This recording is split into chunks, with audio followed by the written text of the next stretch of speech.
Yes, so my name's Bev Shields. I'm a statistician at the University of Exeter Medical School, and as Kirsten just mentioned, I've been involved in developing the Exeter Diabetes app, and just going to talk you through the development of that and what we've done to navigate the regulatory process. So just going to start with a bit of background of why we developed the app. So MODY is a genetic form of diabetes. It accounts for about 4% of diabetes diagnosed under the age of 30. It's caused by a mutation in a single gene. Around half are caused by mutations in the HNF1 alpha gene, and about a third mutations in the glucokinase gene. It's characterised by young onset, so these patients are typically diagnosed before the age of 25, so they're often thought to have type 1 diabetes, which is the more common form of diabetes in this age group.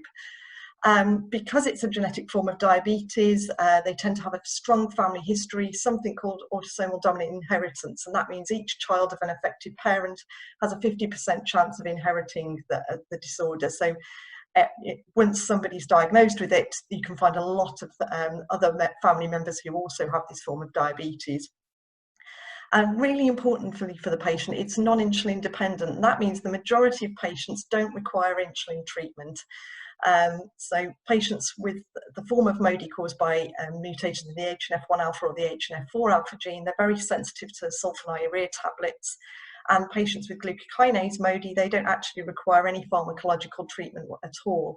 So correct diagnosis is really important as it informs the treatment these patients can go on, their management, and also their prognosis. There have been studies that have shown that even though these patients have slightly higher glucoses, the patients with glucokinase MODY don't have any increased risk of complications later in life. And there's a real need to identify these patients because of the importance of the correct diagnosis, but it's estimated that around 3/4 of cases are currently undiagnosed or misdiagnosed as other forms of diabetes throughout the UK. And to make a diagnosis, patients need to be sent for genetic testing, and this is really expensive, so it needs to be targeted.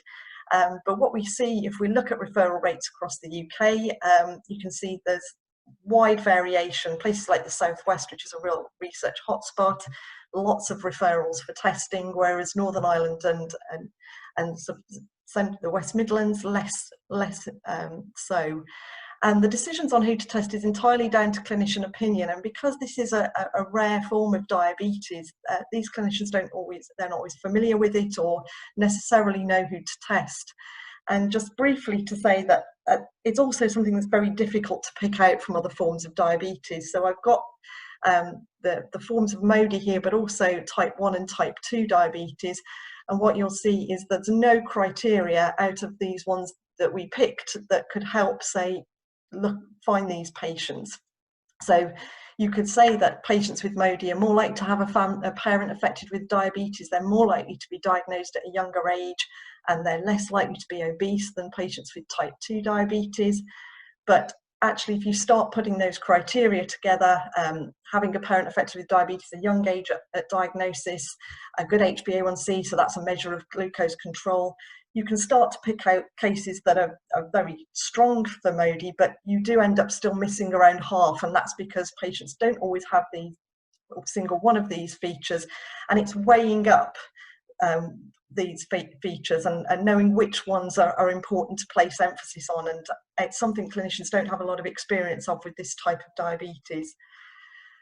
So this is where I came in doing a bit of work in the team and building what we called the MODY probability calculator. So it was statistical models based on logistic regression analysis, and this allowed us to add in patient clinical features together, find a combination of those features that will then return a probability of whether these patients have MODY or not. So for this particular patient, we added in their features into the calculator, and it returns a probability of 1 in 3, and then the clinician can use that probability to say, do I want to spend £650 on a genetic test for this person? And at a 1 in 3 level, from speaking with a lot of clinicians, that's a good probability that they think, well, I might be able to take this patient on insulin. It's a lifelong diagnosis. I think this would be a good choice for spending that money. So the development I did in the paper that we published in Diabetologia in 2012 with some regression models, we needed to turn this into something that people could use, and this was something that could easily be done in an Excel spreadsheet. They're not the most complicated equations behind the scenes, but this was something simply done in JavaScript at the time on our website, and wasn't something that involved a lot of work with software development companies. But since 2012, a lot has changed in terms of the landscape for healthcare apps. There's a lot more out there, and there's getting to be a lot more regulation around these. And certainly it's been highlighted to me over the last few years that this sort of calculator comes under the sort of software as medical devices regulations. So any software with a medical purpose that's for diagnosis, prediction, prognosis, monitoring is classed as a medical device under the current MHRA and EU regulations.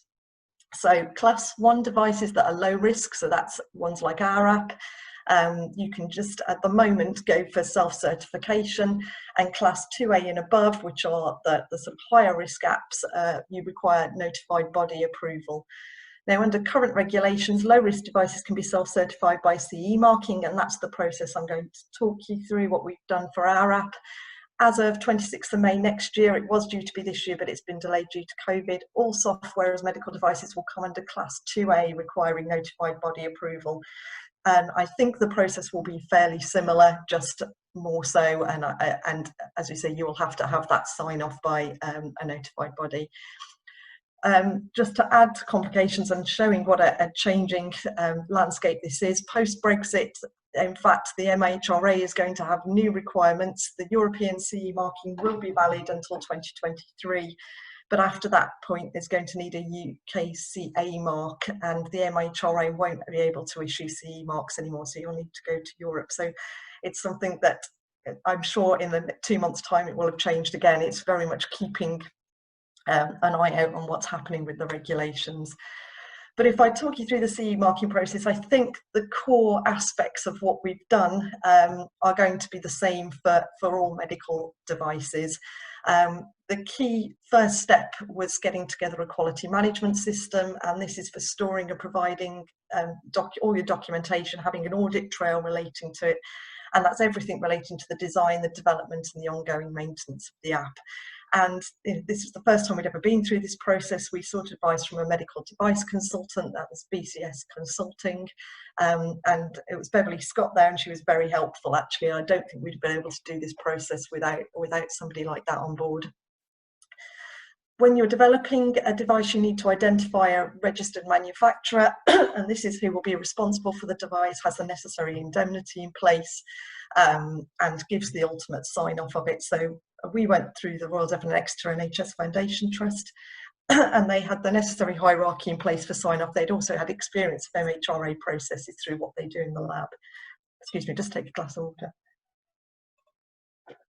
And finally, on the software development side, as I say, the first version of our calculator was very straightforward. We didn't really need software developers, but this time it's making sure that you're working to those standards. You're demonstrating the thorough testing that you've gone through and that the app's robust. So we worked with an external company who'd had experience of working to those regulatory standards, and that was Oxford Computing Consultants. And just to give you an overview of the aspects that were covered by the documentation in our quality management system, the first one's sort of planning and risk management. We did a data protection impact assessment. Thankfully for ours, we don't store any data. It's held in temporary memory for the calculations only. So it was very limited, but we just still had to go through that process and get it signed off, and that's by the Royal Devon and Exeter Information Governance Board. We had to do a clinical safety assessment where we went through and identified any potential hazards and how the risks have been mitigated. So things like, again, data storage, but also scientific and clinical validity. We needed to make sure people weren't going to misuse this or misinterpret the results and identify any areas where it wasn't valid. So in our particular calculator, we developed it on white European patients. We haven't tested it in other ethnicities. So we needed to have a flag on there just to say, this has only been tested in white European cohorts at the moment. There needs to be a note of caution when interpreting this for other ethnicities. There also needed to be identifications where there could be problems on the software side, so any algorithm errors, incorrect data validation, software bugs. And it was just making sure we had flags on there that if people entered something in wrong, say height in meters instead of centimeters, that kind of thing, that it would flag it as outside a specific range. And we also needed to write a post-market surveillance report. So this was how we were going to continue checking it once it had gone to market. So monitoring the usage, having a contact email where users could email us if they were having problems, and keeping up to date with new research guidelines and regulations, anything that might impact on our app that might change the interpretation of the findings or how these might be used. There needs to be a technical file in the quality management system. So I worked with the software developers to come up with a software specification. This was a detailed description of how it was designed to meet the requirements.